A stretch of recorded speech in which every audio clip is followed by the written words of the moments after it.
Nós vamos dar continuidade à série de mensagens, como ter uma fé sólida numa sociedade líquida. Se Deus quiser, terminaremos no próximo domingo. O pastor Zeca fará as duas últimas mensagens. O objetivo desta série, quando comecei a pensar e elaborar a orientação de Deus, é claro, é de podermos fazer uma leitura do tempo em que nós estamos vivendo, tempo chamado este de pós-moderno, e aí termos então uma construção, uma reconstrução, um aprimoramento da nossa compreensão de cosmovisão, não é? À luz das Escrituras Sagradas. Porque o mundo passa por uma vertigem. As mudanças são tantas, que eu já disse isso e repito, que parece que nós ficamos desequilibrados. Há uma labirintite social, né? Uma questão de quando você descobre uma ferramenta, já tem uma outra ferramenta. Quando você busca um site para alguma coisa, você encontra outra. Receitas e mais receitas para todos os gostos. Como enriquecer em um dia. Como ficar milionário em uma semana. Como poder ter uma saúde saudável fazendo uma dieta à base de água. Como poder progredir no seu trabalho fazendo um vídeo, sei lá, tantas coisas colocadas e é muita coisa. É muita coisa. E nós, então, vivemos nesta vertigem porque muita produção e muita desconstrução também. Desconstrução de valores. Mas não era assim antes? Mas não era desta maneira antes? Isso é pecado? Pecado muda com o passar do tempo? As nomenclaturas, não, o que era pecado ontem não é mais pecado hoje? Então tem alguma coisa de errado nisso. Ou a compreensão está errada, ok? E aí nós falamos na primeira mensagem, abordamos assim de maneira superficial a questão de costumes. Por exemplo, a questão de que um costume visto como pecado seria uma mulher usar calça comprida. Hoje as mulheres não usam mais calça comprida, ou melhor, usam muito calça comprida. Então o que aconteceu? Mudou? Deixou de ser pecado? Era e não é mais? É uma compreensão, é um costume. É necessário então que nós possamos fazer uma leitura da palavra para que nós possamos identificar o que é da ordem da doutrina e o que é da ordem dos costumes. Quando nós falamos em doutrina, pensemos em espinha dorsal, pensemos em esqueleto. O que faz com que eu esteja aqui em pé e o que faz com que você esteja aí sentado, você em casa sentado, de uma maneira, se você não tem nenhum problema de saúde, o que te sustenta e me sustenta é o nosso esqueleto, é a nossa estrutura. Sem o esqueleto, seria uma massa informe, uma geleia, né? Não teria, então, o movimento de poder, ficamos em pé por conta de uma estrutura que nós temos. Podemos dizer que também no aspecto emocional, frente a tantas coisas acontecendo, uma pessoa fica em pé, ou seja, ela consegue driblar ou superar, melhor dizendo, as adversidades, se ela tem uma vida emocional equilibrada. Se não tem, vai ceder, vai, sabe assim, esmorecer. Podemos falar também, sem dúvida alguma, e esse é o ponto, que para podermos permanecer firmes espiritualmente, nós temos que ter conceitos claros à luz da palavra de Deus. Sem esses conceitos claros, nós não conseguimos sustentar a vida cristã à luz da palavra de Deus.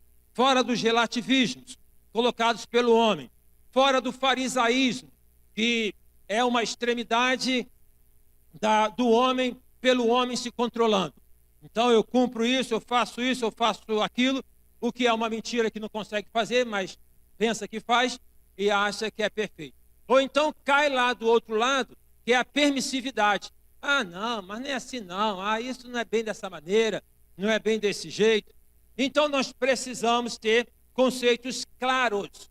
É o objetivo desta série de mensagens, como ter uma fé sólida numa sociedade líquida, para que nós possamos rever os conceitos bíblicos à luz da palavra de Deus e assim nos sustentarmos e assim também aproveitarmos as oportunidades para pregarmos o Evangelho.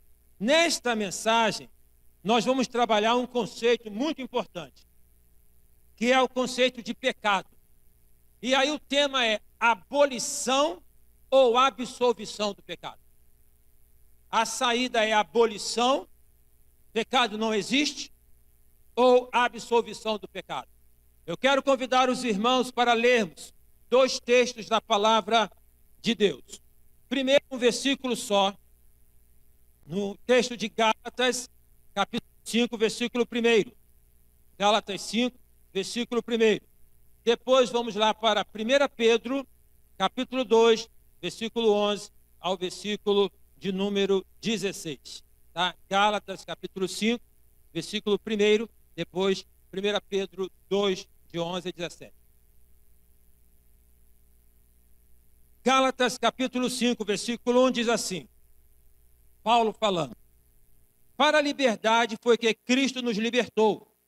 Por isso, permaneçam firmes e não se submetam de novo a jugo de escravidão. Vou repetir. Para a liberdade foi que Cristo nos libertou. Por isso, permaneçam firmes e não se submetam de novo a jugo da escravidão.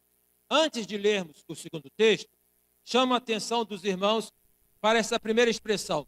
Para a liberdade foi que Cristo nos libertou. Olha que coisa interessante, né? Cristo nos libertou para podermos ter a liberdade. Ou seja, sem Cristo não se tem essa liberdade. E a outra parte é para que não nos submetamos de novo ao jugo da escravidão. Ou seja, para que não voltemos a ser aquilo que nós éramos antes. Tá? 1 Pedro, capítulo 2, versículo de número 11. 1 Pedro, capítulo 2, versículo de número 11. Diz assim a palavra de Deus. 1 Pedro 1, 11. Amados, peço a vocês, como peregrinos e forasteiros que são, que se abstenham das paixões carnais. Entendamos paixões como desejos carnais, que fazem guerra contra a alma, tendo uma conduta exemplar no meio dos gentios, para que quando eles os acusarem de malfeitores, observando as boas obras que vocês praticam, glorifiquem a Deus no dia da visitação. Por causa do Senhor, estejam sujeitos a toda instituição humana, quer seja o rei como soberano, quer seja as autoridades como enviadas por ele, tanto para castigo dos malfeitores, como para o louvor dos que praticam bem. Porque assim é a vontade de Deus, que pela prática do bem, vocês silenciem a ignorância dos insensatos. Como pessoas livres que são, não usem a liberdade como desculpa para fazer o mal.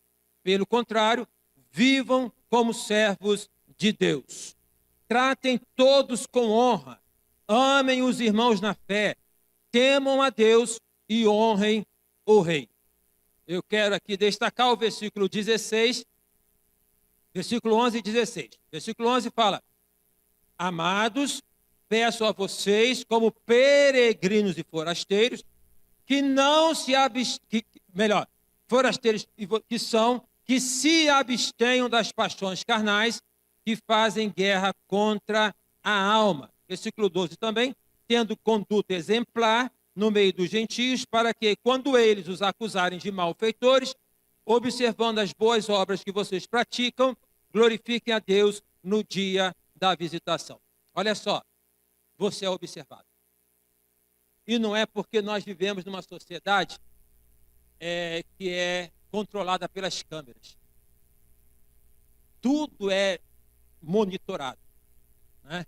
Nós estamos numa sociedade do controle, mas de uma outra forma de controle. É o controle midiático, ok? Não é mais o controle dos muros, mas um controle que te dá uma sensação de liberdade, mas você é vigiado. Mas o que acontece é o seguinte: você é observado, eu sou observado.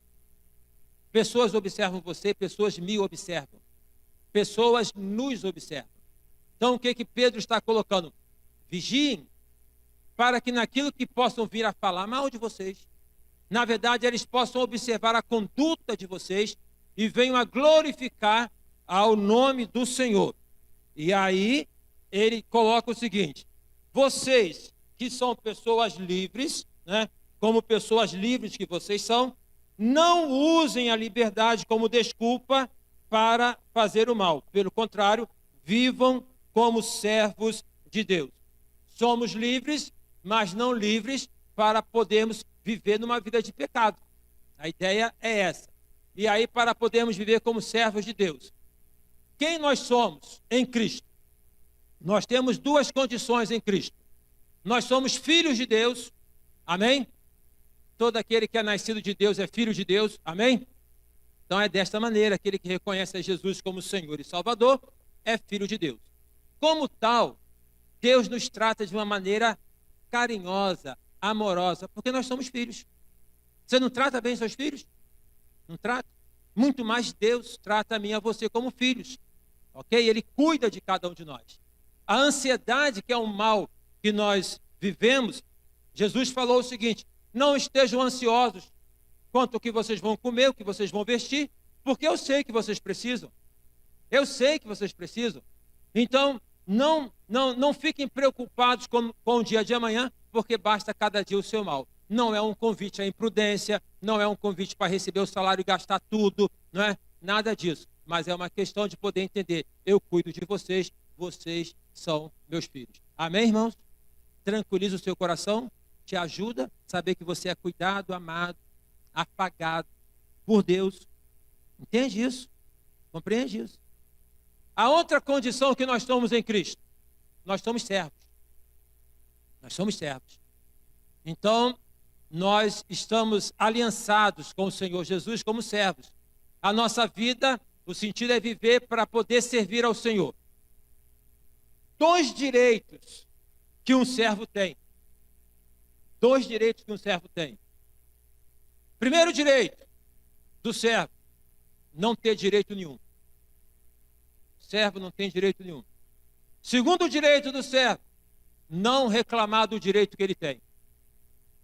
Nós somos servos, de brincadeiras à parte. Vivemos para o Senhor, servimos ao Senhor, e não tem que reclamar. Ah, porque é isso, porque é aquilo, porque eu vou na igreja, porque... Não, nós somos servos, vivemos dentro desta perspectiva. Mas somos servos, mas fomos chamados, conforme os dois textos nos apresentam, para vivermos uma vida de liberdade. Liberdade só em Cristo. O conceito da pós-modernidade é um conceito que fala de uma liberdade fora da pessoa do Senhor Jesus, né? Fora do que nós já vimos como metanarrativa, que é a palavra de Deus. A expressão de um filósofo que caracteriza muito bem esse tema é: Deus está morto. Nietzsche. Nietzsche foi um filósofo, um cara muito inteligente, filho de pastor, neto de pastor, ia estudar teologia para ser pastor, mas deu uma virada na cabeça dele e ele vai numa vertente da filosofia. Mas ele trouxe algumas boas contribuições, mas deu umas viajadas também, umas derrapadas legais. E uma máxima que ele coloca: Deus está morto, tá? Porque é a compreensão de um Deus que controla, um Deus imperativo, não existe mais essa necessidade.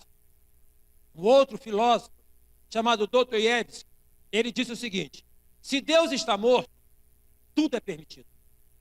Tudo é permitido. Aí tem um outro, assim, irmãos, não estou querendo dar aula de filosofia, não, só estou querendo situar os irmãos, tá? Que foi um outro, que ele falou o seguinte: a religião, ela se constitui em amarras da sociedade. É preciso abolir a religião, e quando fala de religião, fala do cristianismo, para que o homem experimente a verdadeira liberdade. Foi Jean Paul Sartre que disse isso. Então, qual é o que esses homens, que esse pessoal é inteligente, né? Eles pensaram, viram, o que eles estão colocando de maneira contrária? O seguinte: você deve, assim, abolir a ideia de Deus, você deve tirar Deus da história, consequentemente, acaba com essa compreensão de pecado, porque você é livre para fazer o que você quer fazer. Você é livre para satisfazer os seus desejos. Você é livre, não tem esse negócio de falar que não pode, desta maneira, não tem isso. Entendem? Então, tira Deus da história. Se tira Deus da história, tira a compreensão de pecado da história. Se tira a compreensão de pecado da história, oferece para o homem uma compreensão falsa de liberdade. De liberdade.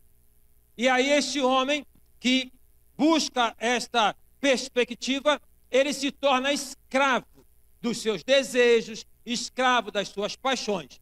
Irmãos, de onde vêm os vícios? De onde surge um vício? Um vício nasce com a pessoa? Existem estudos que apontam que pessoas que vêm de uma família alcoólatra, então há uma tendência dela poder ser alcoólatra, mas isso não é determinado, isso não é uma coisa ali que diz que é dessa forma. Sabemos, talvez aqui entre nós, talvez quem esteja conosco aqui pela transmissão, tenha passado por essa experiência de ter vindo de uma família de pais alcoólatras, de um pai alcoólatra, e você nunca tocou no álcool, tá? Nunca tocou no álcool. Então, a questão é da seguinte forma: o vício ele vai se constituir por uma via muito sutil de satisfação de um desejo. Presta bem atenção. Satisfação de um desejo. Nós temos desejos. A Bíblia fala, Paulo fala, né? Para não nos submetermos às paixões da carne, os desejos da carne. A gente tem desejo, desejos carnais, desejos corrompidos. Todos nós temos. Todos nós temos. Tá? Atravessado. Ah, mas eu sou crente. Mas tem. E esta é a luta espiritual que nós devemos, então, travar espiritualmente. O que acontece? Tem, então, essa tendência da satisfação de um desejo carnal. Há em nós a busca de satisfação que nos causa frustração em alguns aspectos na nossa vida. Então, o vício, ele vai se encaixar em geral, da seguinte maneira: há uma frustração da vida, inúmeras frustrações. Para poder se ver livre dessa frustração, a pessoa busca uma satisfação. Em que ela busca essa satisfação, tem um alívio daquela preocupação, daquela ansiedade, daquela questão.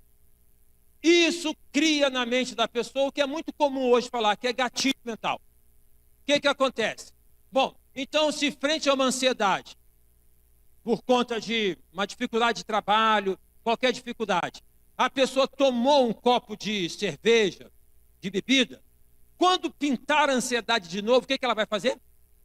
Ela vai beber de novo, porque deu aquele alívio momentâneo. Desta maneira, então, daqui a pouco, ela não vai estar mais com um copo de cerveja, mas com dois. Não vai estar mais com dois, mas com uma garrafa. Não vai estar mais com uma garrafa, mas vai estar com algumas garrafas. Isso se aplica para o vício do álcool, isso se aplica no vício das drogas, isso se aplica em qualquer tipo de vício. Qualquer tipo de vício, tá? Ele vai entrar por essa área. Irmãos, nós temos que tomar cuidado para podermos ajudar pessoas que estão dependentes, que são viciadas. Por exemplo, falar para uma pessoa viciada que ela não pode, que você, às vezes até acrescenta mais a ela a questão do vício, porque a gente não vai estar ajudando. É preciso, com a graça do Senhor, né, identificar o que naquela pessoa está como base para a promoção daquele vício, para poder tirar. Então, nós temos vários exemplos aqui na igreja, irmãos, em que tinham uma vida de vício e encontraram o Senhor Jesus, deixaram o vício. Por quê? Por quê? Porque Jesus deu sentido, Jesus preencheu. Eu não preciso mais de um copo de cerveja, eu não preciso mais de um cigarro de maconha, de cocaína, eu não preciso mais disso, porque Jesus, ele já preencheu e eu tenho a estabilidade para poder enfrentar as dificuldades da vida. Pois bem, Então, é a questão do pensamento pós-moderno, de poder tirar Deus da história, de poder, então, tirar o pecado e falar que você é livre, nos lança e tem lançado a sociedade numa sociedade formada cada vez mais por pessoas viciadas. Por pessoas viciadas. Gente, vocês já observaram como que os filmes de zumbi, ou zumbis, têm se proliferado? Tem uma subjetividade. Sabe, os zumbis são muitas pessoas que a gente encontra pela rua. Está entendendo? Existe uma forma de zumbificação, porque o zumbi é um alienado, o zumbi é um direcionado, um zumbi é um teleguiado, é um dominado, é um escravizado. Vocês entendem? Então, olha a malignidade que há de poder criar essa questão de zumbificação. A pessoa deixa de ser, não é, ela mesma e ela começa a ser, então, este ser estranho. Portanto, a abolição do pecado, como que passar uma borracha e falar que não existe pecado, não resolve o problema do homem. A Bíblia fala, o salmista fala, em pecado gerou a minha mãe. Há este sentimento inerente no coração do homem. Seja ele cristão, não seja ele cristão, ele sempre tem essa lei inscrita dentro dele. Há uma lei inscrita dentro de cada um. Romanos capítulo 1 tem um esboço um pouco disso. Entendeu? Dessa perspectiva, então, poder falar, não há proibição, não é nada, você é livre, não é verdade. Não é verdade. Pelo contrário, é uma forma de escravidão. E nós estamos vivendo no mundo de pessoas cada vez mais escravizadas. Inclusive, quando Paulo fala que não deve voltar para onde vocês já estavam, para poder o que dizer? A pessoa aceita o Senhor Jesus. Ela foi liberta, ela é salva. Mas se ela volta à prática do pecado, ela perde a dimensão da vida espiritual. Ela pode não perder a salvação, porque é um conceito bíblico, tá? Mas ela perde a característica da beleza. Ou seja, crente que fica fazendo cafuné no pecado, ele está perdendo a dimensão da beleza da vida cristã. Ser cristão não é pesado, é para ser leve. Não é para ser pesado, é para poder ser leve. É uma pluma, né, que vai pairando no ar, vai ao sabor do vento e o vento do Espírito Santo de Deus. Então, a máxima deste tempo, Timothy Keller vai falar, que é a liberdade, a capacidade de poder fazer tudo o que queremos. Não tem proibição. Você que tem filhos, adolescentes, não é? Ou adolescentes e jovens, já deve ter se deparado. Ih, pai, isso aí é do seu tempo. Quantos pais já ouviram isso dos filhos? Quantos pais? Então, isso é do seu tempo. Isso agora é diferente. Não é dessa maneira. Em alguns aspectos, eles estão certos. Em outros, eles não estão certos. E nós precisamos saber fazer a diferença sobre o que é da ordem do que é certo e da ordem do que não é certo. Então há esta compreensão do pecado que quer ser tirada, que quer ser eliminada como forma de poder promover essa liberdade. E nós sabemos que esta liberdade, ela produz o que é a escravidão. Liberdade somente encontramos na pessoa do Senhor Jesus. Agora, o que é pecado? O que é pecado? Não faz isso porque é pecado. Não faz isso porque é pecado. Né? Sexo antes do casamento é pecado. E aí a gente fala assim. E termina aí. E não fala o que é pecado. E não diz, por exemplo, por que sexo antes do casamento é pecado. Qual é a compreensão que tem? É uma questão de uma retenção, de uma contenção. Precisamos entender, né, a questão do que vem a ser pecado. Existem a palavra hamatia, é a palavra no grego que vai ser mais usada para pecado, em que a definição dela é o que erra o alvo. É o que erra o alvo. Você entende que Deus tem propósito e alvos para a sua vida? E você entende que isso é um aspecto geral para cada um de nós? Porque olha só, você é uma pessoa que tem essas características. Deus te respeita com essas características e Deus quer que você seja a melhor versão de você mesmo. Entende isso? Né? Deus não quer me transformar para ser igual ao Alexandre. Deus quer que eu seja a melhor versão de mim mesmo, trabalhando em mim as coisas que são minhas.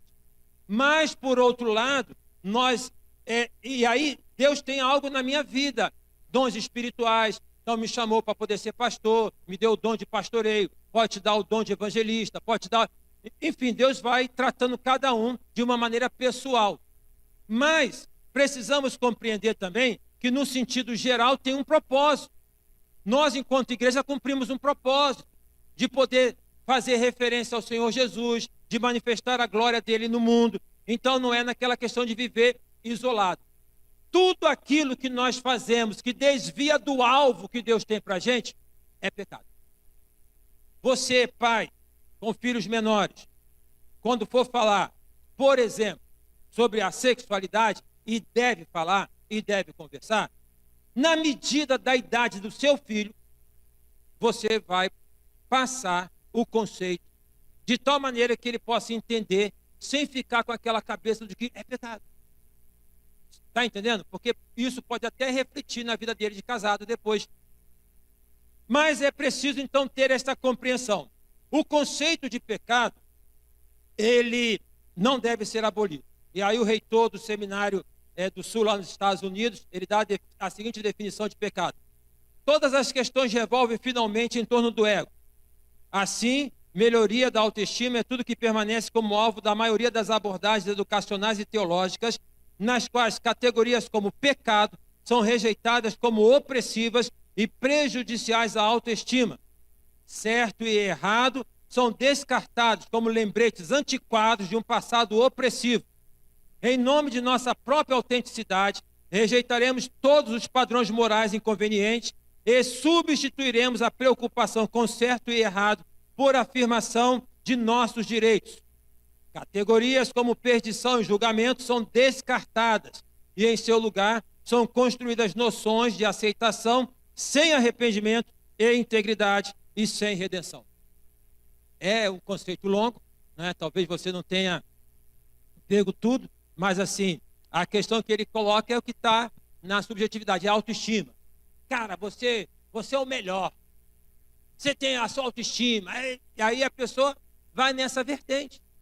Entendeu? Então, se tem essa autoestima, você faz o que você quiser, realiza o que você quiser, enfim, dá vazão a todos os seus desejos. E se dá vazão a todos os seus desejos, a pessoa cai naquela perspectiva de uma vida que pode ser uma vida colocada no vício. Então, abole as restrições. Não tem restrição, não tem pecado, não tem essa questão do que fez certo e errado. É certo é para você, é errado para o outro, o que importa. É errado para você, mas para mim é certo, importa. Isso é importante nós compreendermos para que nós, na pregação do Evangelho, prestem bem atenção, porque o homem continua carente do Evangelho. Mas olha o equívoco que nós, por vezes, cometemos. Começar a pegar o Evangelho falando de certo e de errado, de pecado. Apontar o pecado da pessoa. Você gosta disso? Você gosta que alguém chegue para você e aponte o seu pecado de chapa? Quais são os grandes fatores de discussão, de DR, né, no casamento? É quando um começa a apontar o erro do outro. Ah, por que você não faz isso? Por que você não faz aquilo? Nenhum de nós gosta disso. Nenhum de nós gosta de poder ser tratado dessa maneira. Mas então eu não falo? Eu deixo de apontar? Não, é a forma de falar. É a forma de apontar. É o tempo de falar. A Bíblia fala tem tempo de falar e tem tempo de calar. Você está certo, mas aquela hora é a melhor hora. Você está certo, é a melhor hora, mas essa forma é a melhor forma. Ah, meus irmãos, como que eu peco nisso? Porque eu tantas vezes falo fora da hora, entendeu? A Bíblia fala, Tiago fala que o homem que não peca por palavras, homem perfeito é. Alguém aqui é perfeito? Então eu e você pecamos por palavras. Falamos, né? Mas não legalize isso na sua vida. Vamos melhorar, vamos melhorar. Então, dentro desse contexto, né, que nós estamos vivendo, de poder liberar, acaba que perdemos a perspectiva da verdadeira liberdade que Cristo nos oferece, que é de admissão do pecado. Porque todos pecaram e o quê? Destituídos estão no reino dos céus. Todos nós. Só um instantinho, voltar lá atrás. Deus é o nosso Pai, Deus é o Criador. Quando Deus nos trata, Ele aponta pecado para a gente? Na mulher samaritana, Ele falou, ô minha filha, você está com essa vida, sai dessa. Ele falou isso? Com a mulher que estava lá no poço, lá, a mulher samaritana foi uma coisa, ela também teve 5 maridos. Mas a mulher adúltera, Jesus acusou? A gente não encontra na Bíblia, no Novo Testamento, Jesus acusando o pecado de não crente.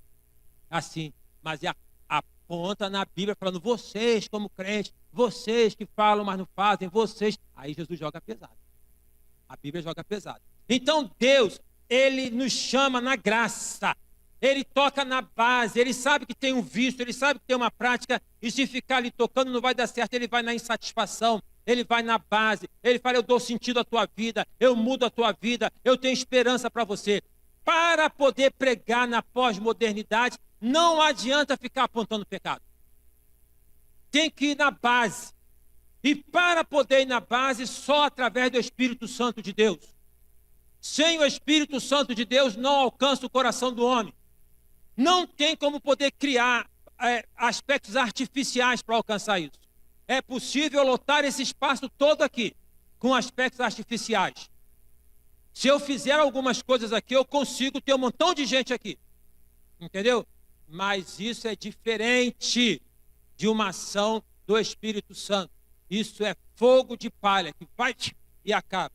Então, a abolição do pecado, ela não resolve. O que resolve é a absolvição do pecado. Para que haja absolvição do pecado, é importante que haja compreensão de quê? Que todos nós somos pecadores. Repito, porque todos pecaram, né, e destituídos estão do reino dos céus. Eu e você. Não se coloque como sendo aquela pessoa certinha. Não se coloque como aquela pessoa que não tem erros. Você comete erros. Você não é perfeito como você imagina. A Bíblia pede perfeição, mas a Bíblia fala, aquele que começou a boa obra em sua vida, ele a concluirá. Deixa Deus terminar o que ele começou. Não atrapalhemos o que Deus está fazendo na nossa vida.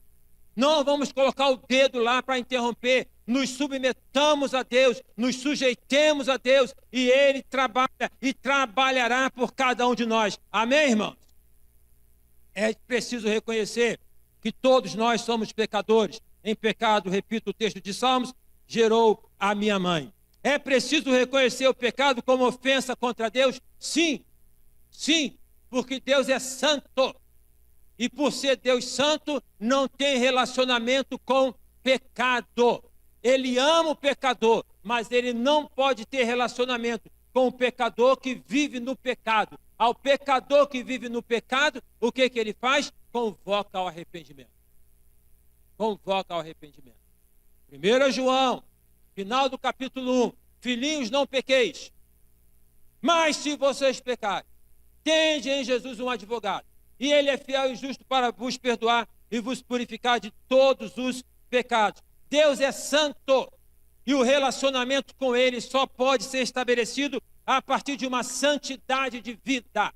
Agora, venham aqui comigo. Santidade é construção, não é estado. Santidade é construção. Santidade se constrói dia após dia. O inimigo quer acusar você e a mim para poder falar, você faz isso, você faz aquilo, você pensa nisso, você pensa naquilo, ele todo momento quer acusar. Deus não faz isso. Deus não faz isso. Quando eu admito o meu pecado, eu me arrependo e eu coloco perante Deus, Deus não recapitula o meu pecado. Ele não me chama para recapitular, ele fala, está perdoado. Não era para fazer, mas já fez? Está perdoado. É assim que funciona. Você pode pensar, mas se é assim que funciona, então lá em Gálatas, Paulo está batendo nisso, então está tudo tranquilo. Porque se Deus não recapitula, eu posso continuar pecando. Porque eu vou continuar a pecar, vou me arrepender, peco de novo, me arrependo de novo, peco de novo, eu vou continuar. É assim? É assim? Não é assim. A este movimento, a Bíblia tem um nome que dá de imaturidade, criança espiritual. Você já era para estar comendo comida sólida, mas está tendo que nem criança ficar bebendo leitinho. Certo? A este comportamento é dado o nome, até por vezes, e é só Deus quem pode definir isso, falta de conversão. Porque uma pessoa pode ser convencida e não necessariamente ela tenha sido convertida. Conversão é mudança. Convencimento é da outra ordem. Então, todos pecaram, todos nós. Amém? Amém? Todos nós. Pecamos e somos carentes da glória de Deus. E Deus quer trabalhar, né, em nós, fazer o vaso, a ilustração de Jeremias, como vaso nas mãos do oleiro. Deixa Deus moldar a sua vida. Deixa Deus moldar a sua vida, a minha vida. Tá? Deus quer fazer um vaso de honra. O vaso de honra, para que o Espírito dele habite dentro desse vaso. O vaso é oco. O vaso é oco. Porque no vaso são colocadas coisas. Nós somos vasos ocos sem o Espírito Santo. Mas quando o Espírito Santo entra, então nós já não somos mais ocos. Admitimos, então, somos pecadores. Qual é a segunda colocação? Não é a abolição, é a absolvição do pecado. Onde abundou o pecado, superabundou a graça. Amém, irmãos? Onde abundou o pecado, superabundou a graça. Então, é esta perspectiva, tá? Que não é de poder negar, é de poder reconhecer. Vamos lá. Salmos 32. Eu sempre gosto de usar esse exemplo. No Salmo 32, o salmista fala assim: enquanto eu guardei silêncio, consumiram-se os meus ossos. Ele vai discorrendo. No Salmo 51, ele fala assim: Senhor, volta a dar-me a alegria da tua salvação. Contra ti somente pequei e fiz o que teus olhos parecem ser mal. Observa a diferença. Quando nós erramos, quando nós pecamos e silenciamos, consome a gente. Aí nós temos que entender um pouco do que é dito na pós-modernidade de energia. Porque há uma energia dentro da gente. Né? Há uma energia. Os orientais, eles abordam isso, é uma energia. O corpo, a hemodinâmica, né? A circulação do sangue, a vitalidade. Observe, todas as vezes que eu e você nos prendemos à ansiedade, nós estamos gastando energia. Todas as vezes que vivemos pelo medo, nós estamos gastando energia. Você não fica fraco, não se sente desfalecido depois de um momento de grande medo? Alguém já passou por um momento de grande medo? Depois que passou por esse momento, você não sentiu uma fraqueza? Na hora do medo, você ficou fortão. Depois desfaleceu. Não é isso? Porque consumiu energia demais para aquele momento. Deus sabe que esse excesso de energia conspira contra a nossa saúde. Então, por isso que ele fala: entrega teu caminho a mim, confia em mim, deleita-te em mim. Os irmãos estão entendendo como é que é maravilhoso depender de Deus? Não é viver para além do bem e do mal, mas saber que Deus está conosco em todos os momentos, nos momentos bons e nos momentos que não são bons. É esta perspectiva. Então, volta a dar-me a alegria da salvação. Ou seja, reconhecer que a abolição do pecado não resolve o problema do homem. Estamos vendo isso aqui, né? É reconhecer que o que resolve é a absolvição. A absolvição do pecado passa pela condição de cada um aceitar que é pecador. Reconheça isso, que você é pecador, que eu sou pecador, que nós somos pecadores. É reconhecer que o salário do pecado é a morte, Mas onde abundou o pecado, superabundou a graça. Louvado seja Deus. Tem jeito para um cara como eu. Tem jeito para um cara como eu. Tem jeito para uma pessoa como você. Observemos na Bíblia a história de Paulo. Paulo, chamado Saulo, antes de Damasco, era intragável. Era intragável. Soberba. Imagina um cara intelectual, falando vários idiomas, instruído aos pés de Gamaliel, circulando na alta sociedade. Era um cara intragável. Conhece pessoas intragáveis? Saulo era intragável. Mas quando ele se converteu, um cara, né? Não vou falar que ele ficou bonzinho, porque Paulo também bonzinho assim ele não era, né? Porque quando o João Marcos saiu, ele falou, não quero mais. A gente é câmera, a gente tem umas coisas, né? Mas Paulo, olha a carta que Paulo escreve aos Coríntios. Gente, o poema de 1 Coríntios 13.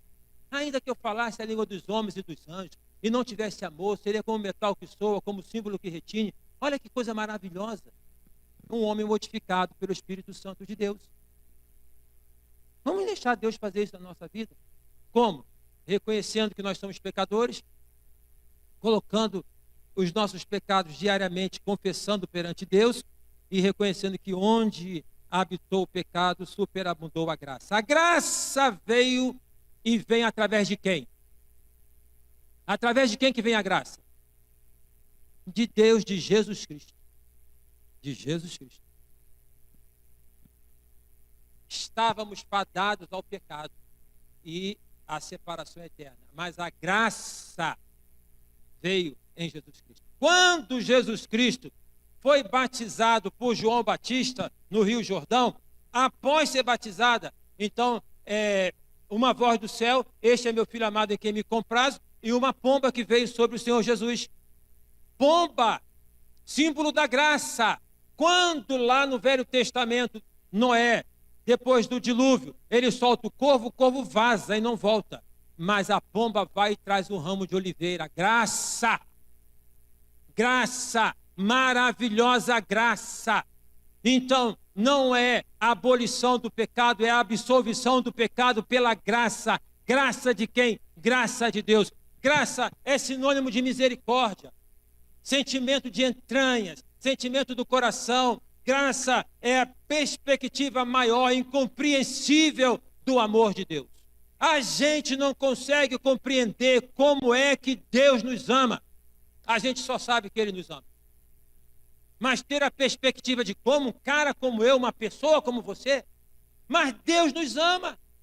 E a prova é que Ele enviou o Filho dele, que veio ao mundo, morreu na cruz para nos salvar e para poder então nos conferir tão preciosa e tão maravilhosa salvação. Portanto, meus irmãos, na pós-modernidade, tira Deus da história, tira um pilar, rui tudo. Se tira Deus da história, não tem compreensão de pecado. Se não tem compreensão de pecado, você está livre. Está livre. Faz o que te der na cabeça. Se você faz, e quem faz o que der na cabeça, não tem experiência de liberdade, só tem a experiência de escravidão. A proposta bíblica é a absolvição. Jesus para a mulher adúltera, alguém te condenou? Nem eu. Vai, não peques mais. Jesus para aquele paralítico. O cara era paralítico. A gente não sabe por que ele era paralítico. Sabemos hoje que por aspectos emocionais uma pessoa pode ficar paralítica. Não necessariamente por uma questão do corpo. Desceram ele pelo telhado. Jesus falou para ele o quê? Perdoados estão os teus pecados. Pega a tua cama e vai para casa. Ele não falou você está curado. Falou perdoados estão os teus pecados. Aí questionaram Jesus. Ah, mas perdoar pecado, então tá bom. Então pega a tua cama e vai embora. Entendem? A ordem, né? A mulher com fluxo de sangue, Jesus olhou para ela e falou, vai e não peques, vai, a tua fé te salvou. Tomemos cuidado, irmãos, concluindo. Liberdade e libertinagem. São conceitos opostos. Liberdade que nós temos em Cristo é para que nós possamos dizer não para o pecado. Guarda isso aqui, vem cá. Guarda isso aqui. Guarda essa frase. Pecar faz mal para a saúde. Pecar faz mal para a saúde. Todas as dimensões da saúde. Então, libertinagem é dessa perspectiva que Paulo falou em Gálatas e que Pedro coloca aqui, quando ele fala o seguinte: olha, peço a vocês, como a peregrinos e forasteiros que são, que se abstenham das paixões carnais. E ele fala, como pessoas livres que vocês são, não usem a liberdade como desculpa para fazer o mal. O que ele está falando? Não entrem na libertinagem. Na libertinagem, evasão dos desejos. Na libertinagem, não tem limite, não tem regra. E nós sabemos que uma vida vivida desta maneira é uma vida que não tem sentido. Como poder lidar com o pecado? Para o pecado tem uma palavra: não. Não. Não. Tem que ter força espiritual para falar não. Aprendamos a falar não. Bem-aventurado o varão que não anda segundo os conselhos dos ímpios, que não se detém nos caminhos dos pecadores e que não se assenta na roda dos escarnecedores. Você não precisa ser antipático. Você não tem que deixar de participar das festas. Até porque se você deixar de participar de algumas festas, alguns eventos, você não vai conseguir alcançar algumas pessoas para Cristo. Mas você não tem que participar de todas. Se você participa, você não tem que fazer a mesma coisa que todos fazem. Você não tem que ficar bem com todo mundo. Quem quer ficar bem com todo mundo não fica bem consigo mesmo. Está entendendo? Não deve ficar na preocupação de agradar. Você não tem valor pelo que as pessoas pensam que você é. Você tem valor por aquilo que Deus diz quem você é. Não é por aquilo que as pessoas dizem. Tem gente que está se estrupiando por aí, porque elas estão vivendo reféns do que as pessoas dizem. E aí elas começam a fazer coisas que a princípio elas não queriam fazer, mas para ficar bem, elas fazem.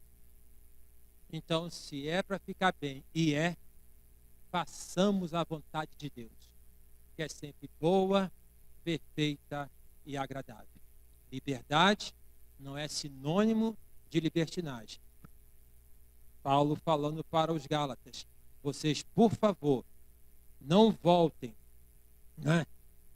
Para a liberdade foi que Cristo nos libertou. Por isso, permaneçam firmes e não se submetam de novo ao jugo da escravidão. Vamos sair daqui e vamos continuar vivendo em liberdade, que só Cristo pode nos oferecer. Amém, irmãos?